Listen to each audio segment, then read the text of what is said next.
Ya. Bienvenidos a una nueva edición de Chicharrón de Prensa. Tenemos al ministro Piero Essi con nosotros el día de hoy, que nos va a contar básicamente qué cosa estaba haciendo. ¿No es cierto? 2 años y medio. 2 años. ¿No es cierto? Sí. Porque además eso es un ministerio que tiene un impacto enorme en lo que se hace en este país en términos de producción y que no tiene y no ha tenido en general la atención que debería haber tenido, como por ejemplo ha tenido en el último año el Ministerio de Educación de Jaime Savera, que ya estuvo aquí también. Entonces por eso nomás lo menciono, porque si no, ni para qué. Así que ya venimos con el primer bloque.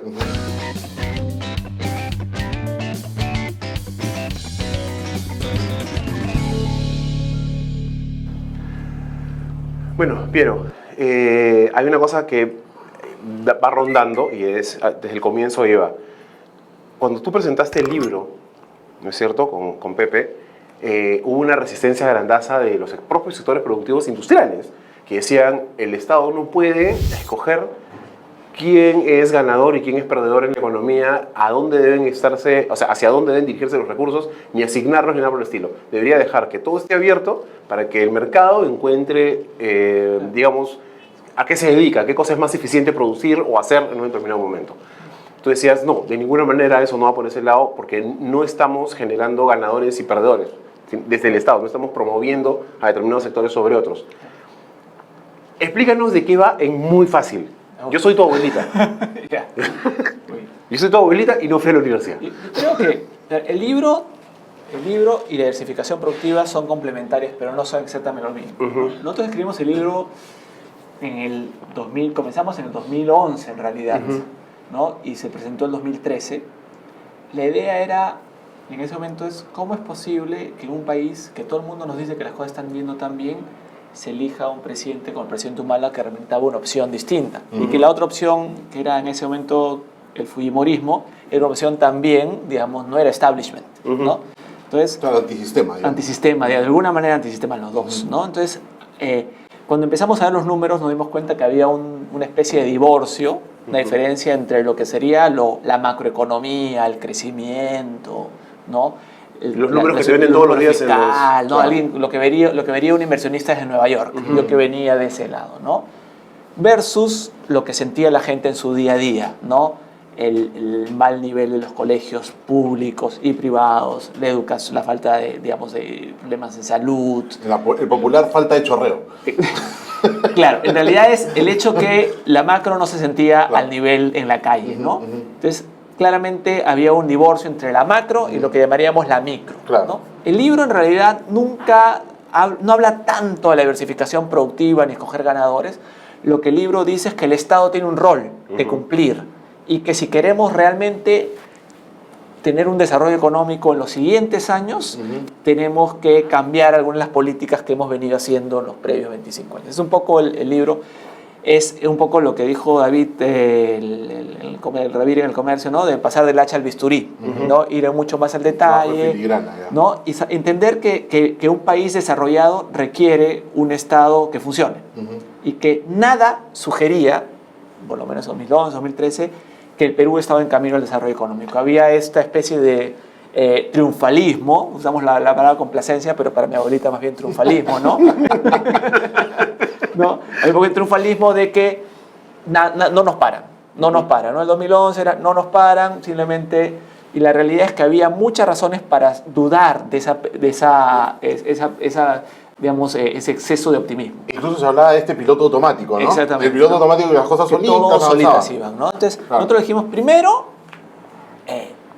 en ese momento dijimos, no es evidente que vaya a revertirse los precios de materias primas, que han sido el gran impulsor de nuestra economía. Querrámoslo o no, los precios de minerales en particular han marcado las fluctuaciones de nuestra economía desde que tenemos memoria, antes que naciéramos todos nosotros, ¿no? Inclusive yo.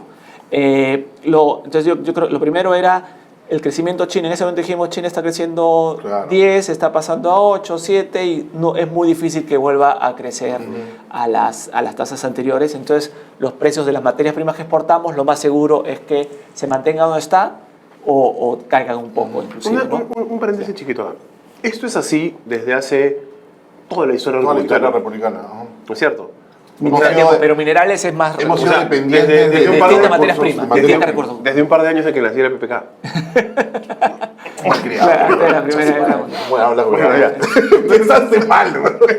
No importa, no, pero a lo que me refiero es esto. O sea, no es que en algún momento hemos sido una potencia industrial, una potencia económica, no. O sea, No, claro.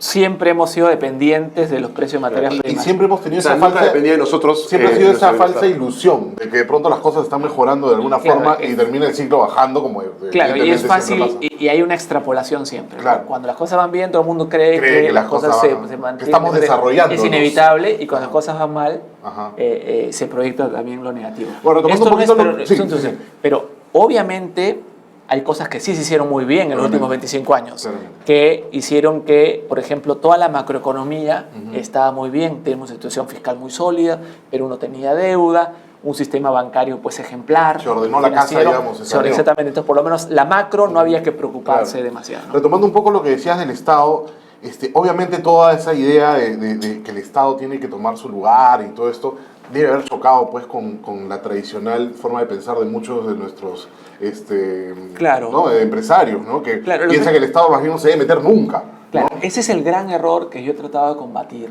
pero es un grandísimo error. Lo que ocurre es que, claro, el Estado peruano no ha funcionado bien.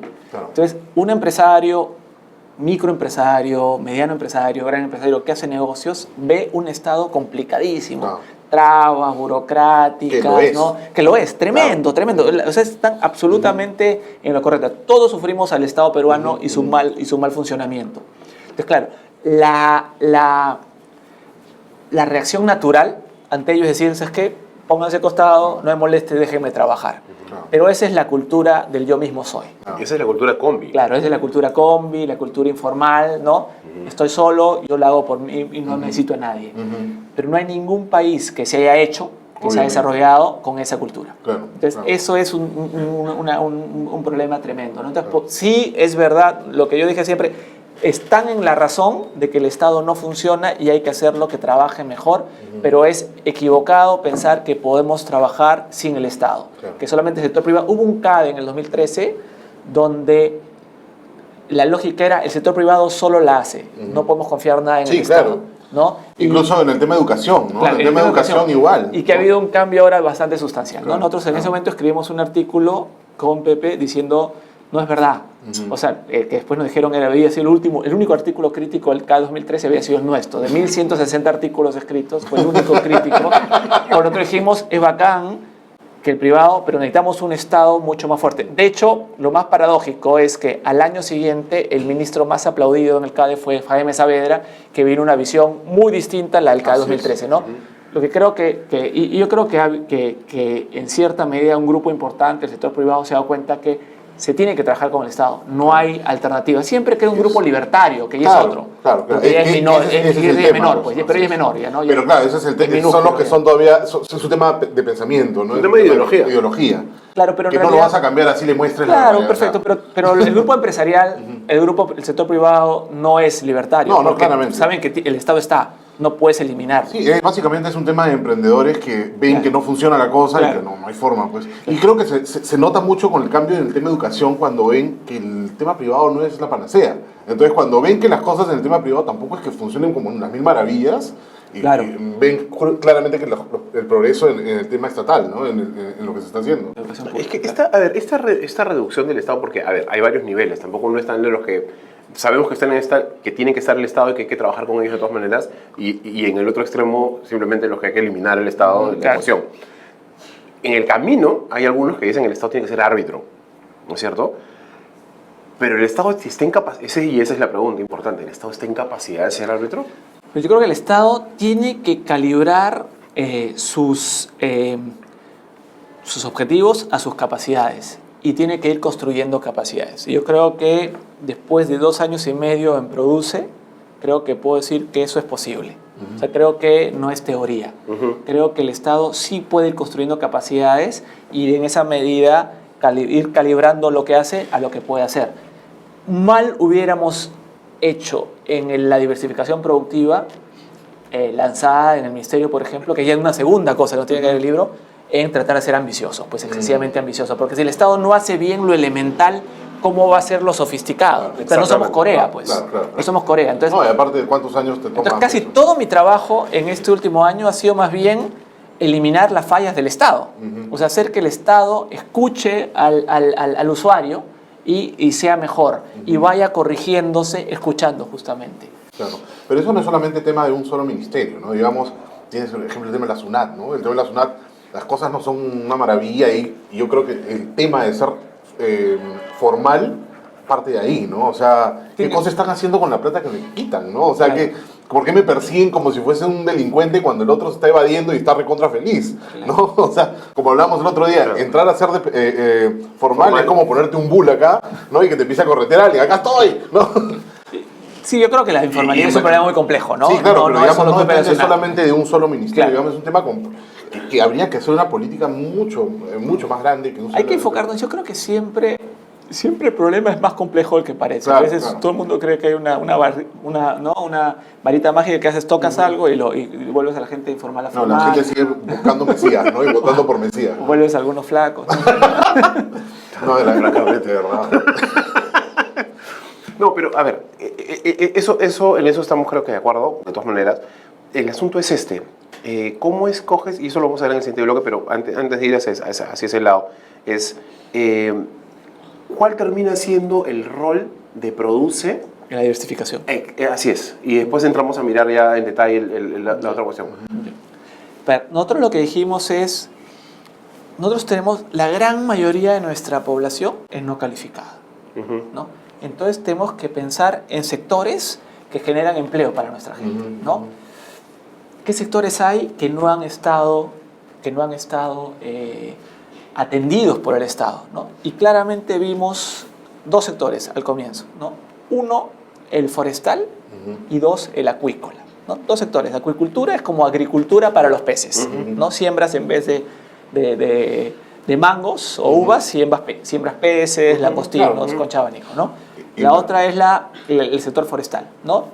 Sobre todo en el sector de plantaciones forestales, donde tú reforestas áreas que han sido deforestadas, sea por minería ilegal, por agricultura, por coca, por ganadería, por tal ilegal, etc., ¿no? Entonces, esos son los dos sectores que vimos al comienzo como potenciales para generar justamente ese empleo para nuestra gente, porque, digamos, a todo el mundo le gustan, pues, digamos, las startups tecnológicas, Claro, digamos, ¿no? claro. Pero la gran mayoría de nuestra población no es calificada. Entonces tenemos que generar gente para ese 70% de peruanos que está en la informalidad. Tenemos que generar empleo para ese 70%. Y el sector forestal, por ejemplo, es tremendo porque tiene la capacidad de generar potencialmente o fácilmente, diría, en la selva 1 millón de empleos, ¿no? Formales, de calidad, permanentes. En la región del país donde posible menos generación de empleo formal hay, donde el Estado ha fallado y no le otorga, el Estado y el sector privado no le otorga oportunidades de empleo a su gente. Pero forestal, cuando te refieres a forestal, es maderero. Claro, hay forestal maderable y no maderable. Pero cuando hablamos, como estamos hablando para Yo la soy abuelita, ¿no? No me Pero- hago la abuelita, soy la abuelita, no entiendo un bicho. Forestal para mí es maderero, o sea, yo no sé. Sí, claro, pero pensemos básicamente en la madera, ¿no? Pero en forestal la gran división es lo que sería la selva, o sea, extraer árboles de la selva que existe, Claro. ¿no? Y lo otro es plantar árboles, Claro. las plantaciones forestales, Ok. ¿no? ¿Y eso no es muy a largo plazo? ¿Cuánto, porque me estamos hablando, cuánto puede tomarte un ciclo de eso, ¿no? En economía todo siempre te pega hoy, Ya. ¿no? Por más que parezca que es de largo plazo. Y en este caso más aún. Porque si tú tienes una plantación forestal, más o menos para sembrar 1 hectárea tú necesitas $5,000 hoy. Entonces, la inversión forestal, digamos, es verdad que el árbol se demora 8 o 10 años en crecer, Bueno, o sea, en exportar, pero hoy tengo que contratar a mis trabajadores, hoy tengo que comprar mis fertilizantes, hoy tengo que dinamizar el mercado laboral, el mercado de las tierras, etc. O sea, en otras palabras, hoy es la inversión Ok. y las exportaciones son en Y 8 o el 10 ciclo años. de trabajo empieza Claro, de ahí. es como la minería, ¿no? Ok. La minería transforma una región antes de empezar a exportar ni un mineral, porque tienes que empezar la etapa de explotación, entonces, de inversión. ¿no? Correcto. Entonces, ese es un poco el forestal, tiene impacto hoy. Ok, regresamos en el siguiente bloque con más de esta cuestión que está interesantísima. ¿Cuál es otro bloque?